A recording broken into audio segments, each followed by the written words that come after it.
દુરાચારી હો તો તારી આરોગ્યતા, ભય, પરતંત્રતા, સ્થિતિ અને સુખ એને વિચારી આજના દિવસમાં પ્રવેશ કરજે. અને જો તું દુરાચારી છે તો આ પ્રમાણે વિચાર. જો દુરાચારી હો તો તારી આરોગ્યતા, ભય, પરતંત્રતા, સ્થિતિ અને સુખ એને વિચારી આજના દિવસમાં પ્રવેશ કરજે. તું દુરાચારી હોય તો તારા આરોગ્યતા સંબંધી પહેલા વિચાર કર. પહેલા તો દુરાચારના બધા દોષો જણાવે છે. એમાં દુરાચારમાં આરોગ્યતાની હાનિ છે. લોકનિંદિત કાર્યમાં મુખ્યત્વે આરોગ્યતાનો ભય છે.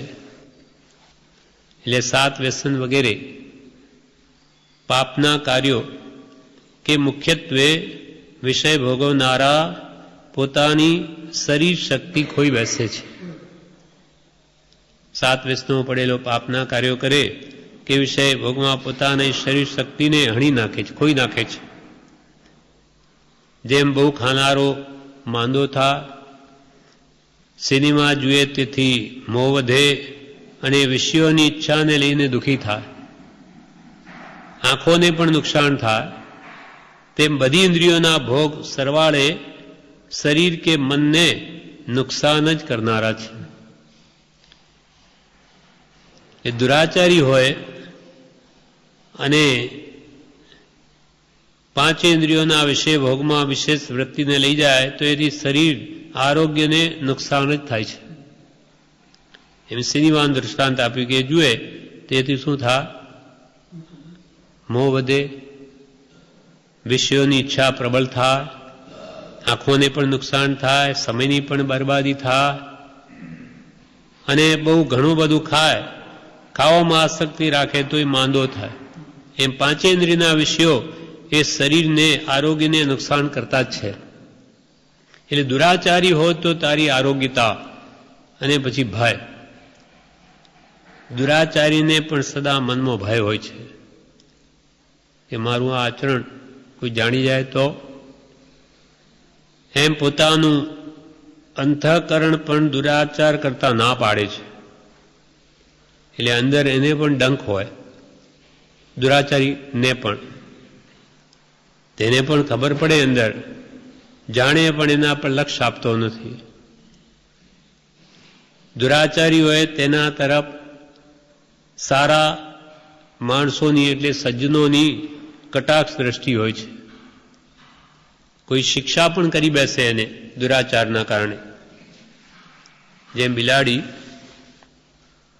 એમ કોઈ બિલાડીએ ઉંદરને પકડ્યો હોય, તેને કોઈ લાકડી મારીને છોડાવે, તેમ દુષ્કૃત્યો કરનાર ચોર હોય તેને કોઈ શિક્ષા પણ કરે, એની જેની વસ્તુ એ બગાડતો હોય તે ધણી તેને શિક્ષા જરૂર કરે અથવા સરકારને પણ સોંપી દે તો કેદ વગેરેને પણ દુઃખ એને ભોગવવા પડે. એવા અનેક પ્રકારના ભય આ લોકમાં હોય છે અને તેથી વિશેષ એના ફળમાં પરલોકના દુઃખની તો વાળ વળી જુદી છે. જો દુરાચારી હોય તેને એક તો પોતાનું આરોગ્ય બગડે, બીજું એને ભય સદા રહે. આ ભવમાં પણ તે ભયભીત રહે અને કોઈ એને મારી પણ નાખે, અંગ પણ તોડી નાખે અથવા એને જેલ ભેગો પણ કરી દે. આમ અનેક પ્રકારના દુઃખ દુરાચારી આ ભવમાં પણ ભોગવે છે અને પરભવમાં એના ફળ આપશે તો હજુ ભયંકર છે. અને પરતંત્રતા સંબંધી વિચાર કરવા કહ્યું. દુરાચારી પરતંત્ર છે, કેમ કે પર વસ્તુના ભોગો ઈચ્છે છે દુરાચાર, અને એ તો હંમેશા પરને જ આધીન છે. પર વસ્તુના ભોગો પરને આધીન છે, પરાધીનતા છે, એમાં સ્વાધીન ભોગો નથી. માટે એમાં પરતંત્રતા તો છે જ. દ્રષ્ટાંત એક કહ્યું છે એના ઉપર કે સ્થૂલીભદ્ર મુનિ એણે કોષાવેશ્યાને ત્યાં ચોમાસું કર્યું. તેના વખાણ ગુરુએ કર્યા. તે સાંભળી બીજા મુનિને પણ થયું કે આ સ્થૂલીભદ્ર વેશ્યાને ત્યાં ચોમાસું કર્યું, એમાં શું નવાઈ થઈ ગઈ, હું પણ કરું. એટલે બીજા ચોમાસે એ પણ ત્યાં ગયા, પણ એ તો તેમાં લુબ્ધ થઈ ગયા, એટલે ફસાઈ ગયા. એટલે એણે વેશ્યાએ પૈસા માંગ્યા.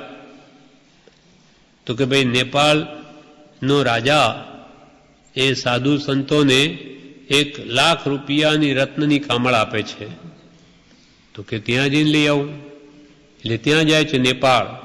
જતાંય કેટલો સમય લાગે, એ આવતા પાછે ખબર પડી ગઈ એટલે ચોરે લઈ લીધી. પાછો બીજી વાર લેવા ગયો. બીજી વાર આટલો દૂર જઈ લઈ આવી અને એ કામળી વેશ્યાને આપી. વેશ્યાએ તો વેશ્યા તો બુજી ગયેલી છે, એ તો પોતે શ્રાવક બની ગઈ છે સ્થૂલીભદ્રના સમાગમથી. એટલે એને બોધ આપવા માટે એણે શું કર્યું, એ કામળી અને જે પોતે વાંસની નળીમાં નાખીને લઈ આવ્યો માંડ કે બીજી વાર પણ ચોરો લે નહીં. અને એને ગણિકાએ તો પગ લૂછી અને રત્નકમળને ખાળમાં નાખી દીધી. તે જોઈ અને તે મુનિએ કહ્યું, અરે મારી કરેલી આટલી બધી મહેનત તે ખાળમાં નાખી દીધી. હું કેટલું મહા મુશ્કેલીએ તો 2 વાર ત્યાં જઈને હું લઈ આવ્યો અને તે ખાળ પગ લૂંછીને એને ફેંકી દીધી, કામડીને મારી મહેનત પાણીમાં નાખી દીધી. ત્યારે કોષાવેશ્યાએ કહ્યું, મુનિને બોધ આપ્યો કે આટલા બધા વર્ષો સુધી આ પાળેલું ચારિત્ર તમે આ ખાળમાં નાખવા તૈયાર થયા, તેનો વિચાર તમને કેમ આવતો નથી? આટલા વર્ષો સુધી તમે ચારિત્ર પાડ્યું અને આવા તુચ્છ ભોગો માટે તમે એને ખાળમાં નાખી દેવા તૈયાર થયા, તેનું તમને કેમ ભાન આવતું નથી? એટલે મુનિ બોધ પામ્યા અને ગુરુ પાસે જઈને પાછું ચારિત્ર લીધું. દોષો પ્રાયશ્ચિત લઈને ચારિત્ર લીધું. કહેવાનો ભાવ અર્થ એ છે કે જેના પર જીવ મોહ પામે, પરતંત્રતા દુરાચારી એની વાત છે, જેના પર એ મોહ પામે તેને રાજી કરવા માટે ગુલામની પેઠે વર્તે છે. જેમ કે ઇન્દ્ર પણ ઇન્દ્રાણીને મનાવવા દાસની પેઠે વર્તે છે કે ગમે તે રીતે તેને રાજી કરવાનો પ્રયત્ન કરે છે. આ પરાધીનતા છે. સપરમ બાધા સંયુક્તમ વિચ્છન્નમ બંધ કારણમ વિષમમ જમ ઇન્દ્રિયમ લદ્દમ તમ સુખમ દુઃખમેવ કદા તદા. ભગવાન મહાવીર સ્વામીએ કહ્યું ઉત્તરાધ્યાયમાં કે સપરમ, પરને જ આધીન છે ઇન્દ્રિય સુખ. બાધા સંયુક્ત, અનેક બાધા આવે. પોતાનું શરીર સ્વસ્થ હોય તો વસ્તુ ન મળે ખાવાની, ખાવાની વસ્તુ મળે તો પોતાનું શરીર સ્વસ્થ હોય તો મળે નહીં, અને મળે તો પોતે રોગી હોય, ભાવે નહીં, ખાઈ ન શકે. એમ બાધા, અનેક બાધાઓ આવે છે. ઇન્દ્રિયોનું સુખ સપરમ, પરાધીન, બાધા સંયુક્તમ, વિચ્છન્નમ, વિનાશકારી, બંધનમ, બંધનકારી, વિચ્છન્નમ બંધનમ કારણમ વિષમ, બંધનું કારણ, અને વિષમ છે, એક ધારું રહેતું નથી. જેમ ઇન્દ્રિયમ લદ્દમ, જો ઇન્દ્રિયોથી પ્રાપ્ત થતું સુખ તે દુઃખ મેવ તદા, તે હંમેશા દુઃખ જ છે. એ ક્ષણિક સુખ નથી, પણ એ સુખનું રૂપ છે, બાકી અંદરમાં તો દુઃખ જ છે. એમ જે દુરાચારી હોય તેને આ રીતે વિચારવા કહ્યું કે તું તારા આરોગ્યનો વિચાર કર, આરોગ્યતાનો, તને ભય કેવો રહે છે એનો વિચાર, એમાં તું શું સુખ અનુભવે, પરતંત્રતા તને કેટલી રહે છે, અને તારી સ્થિતિનો વિચાર કર. એના પર દ્રષ્ટાંત પુરાણમાં કહ્યું છે કે કેવી ભયંકર સ્થિતિ થઈ જાય છે મોહવશ. પુરાણમાં ગૌતમ ઋષિની પત્ની અહિલ્યા માં મોહ પામવાથી ઇન્દ્રે ચંદ્રને કુકડો બનવા કહ્યું. આ પૌરાણિક કથા છે, આપણા જૈનોમાં નથી. એટલે ગૌતમ ઋષિની પત્ની સ્વરૂપમાં નથી, તેમાં ઇન્દ્ર મોહ પામી ગયો એમ કે છે. એટલે ચંદ્રને કુકડો બનવા કહ્યું. અને પરોઢીએ એણે અવાજ કર્યો, તેથી મુનિ ઉઠીને સ્નાન કરવા ગયા. ઇન્દ્ર પછી મુનિનું રૂપ લઈને ઋષિની ઝૂંપડીમાં ગયો અને અહલ્યા સાથે ભોગ ભોગવ્યા. તેવામાં ગૌતમ મુનિ પાછા આવ્યા. તેણે ઇન્દ્રને નાસી જતો જોયો. તેથી ઇન્દ્રને શાપ દીધો કે તને 1000 ભગંદર થાવ. તું આવા માયા પ્રપંચ કરી ઇન્દ્રને, ચંદ્રને તું કુકડો બનાવીને મને ઠગ્યો કે જાણે પ્રભાત થઈ ગયો, મને દૂર કર્યો ને ત્યાં આવા કામ કર્યા, એટલે તને 1000 ભગંદર થાવ. એવો કે છે એને શાપ આપ્યો ઇન્દ્રને. મુનિને ખબર પડી કે ચંદ્રે કુકડોથી અવાજ કર્યો, તેથી પોતે ઠગાયા, તેથી તેને પણ તને ક્ષય રોગ થાવ એમ કહ્યું, ચંદ્રને પણ. પણ પછી બે કરગરી પડ્યા. ત્યારે મુનિ દયાળુ હતા. તેમણે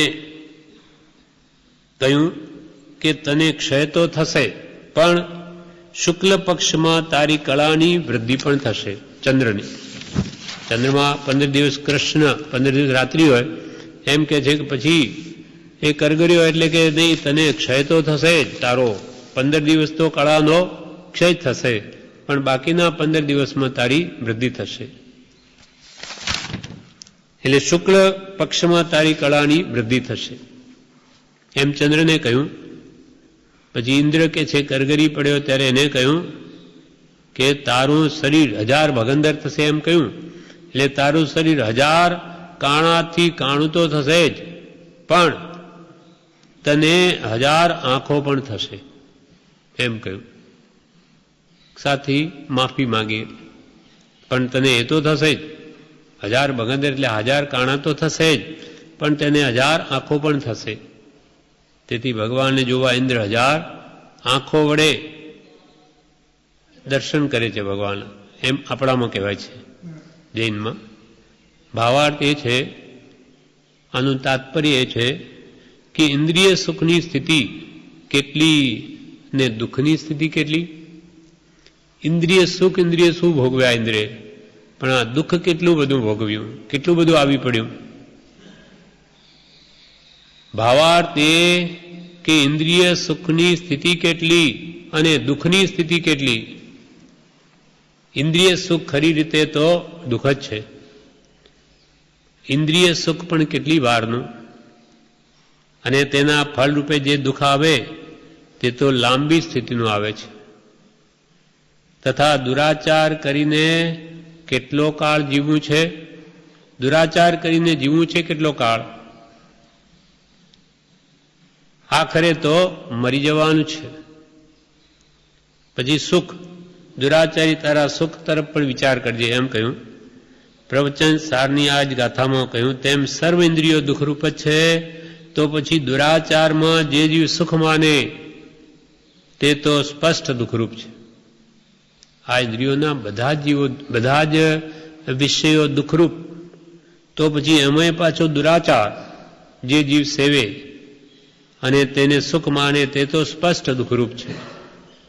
કેમ કે વર્તમાનમાં પણ દુરાચારી જીવને આકુળતા હોય છે, અને પાપના ફળ જ્યારે ભોગવશે ત્યારે પણ ફરી આકુળતા થવાની જ છે. તેથી દુરાચારને